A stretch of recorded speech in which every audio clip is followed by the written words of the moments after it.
God allows us to go through our storms to show us that the God we worship is not worthy of our worship. Think about the things that you're going through now, the things that you went through before, and make it personal to you. Were you worshiping God, or was there a God that you were worshiping during that time? Financial hardship. You know why it came to me? Because money became more important than God did. And He wanted to get my attention. Relational hardship. I became more important than God. So guess what? In order to gain my attention, He had to break me. One of the greatest things that God can give us through our storm is a greater revelation of who He is. You wonder why we go through the things that we go through? You think that we go through them because God is angry with us? No. We go through them so that we are drawn closer to God.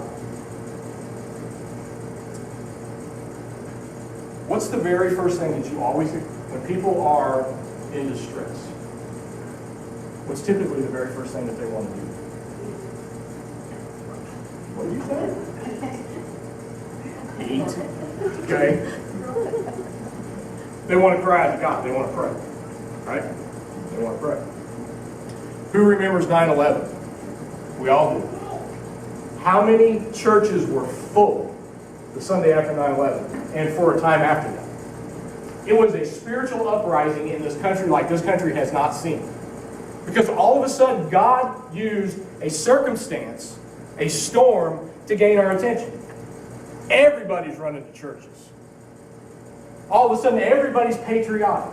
And all of a sudden, everybody's a Christian. And everybody's crying out to God. And people are writing songs about it. And they're writing poems about it. And they're writing books about it. Well, how long did it last? We're not the same country that we were on 9/11 and 01, are we? Because it was good and fine for a little while, and then all of a sudden we began to drift off again.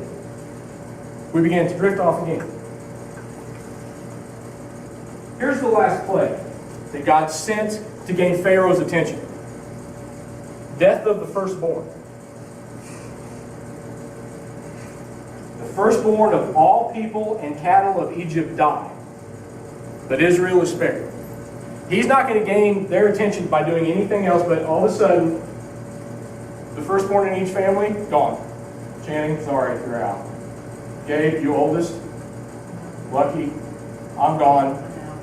I'm gone. No. This is just males. Yeah. This is just males. The women and the children, they got saved. But the firstborn males, gone. You oldest?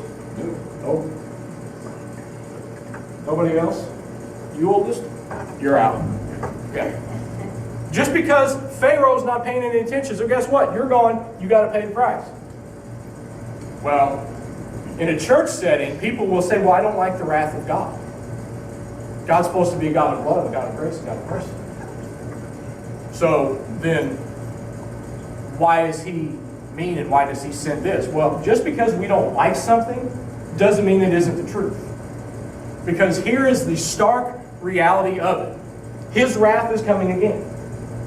And all these people that play around in the mud puddles, there's going to come a day that His wrath is going to pass down on this country, on this world, and then all of a sudden they're going to go, whoa. Well, I tried to tell you. I sent you through storms. I allowed the destruction of your country. You're not listening. I opened churches up. You're not listening. I tried to draw you in. Why do you think the gospel is so vital that we talk about it? That we speak it, that we live it, that it becomes real? Because there will come a day, and it may not be in our lifetime, and it may be in an hour. This is true, and He is coming back. Do you want to be one of the ones left behind? I don't. So He says, there's a way to escape it. There's a way to make sure that my wrath doesn't pour down on you. Here's what it says.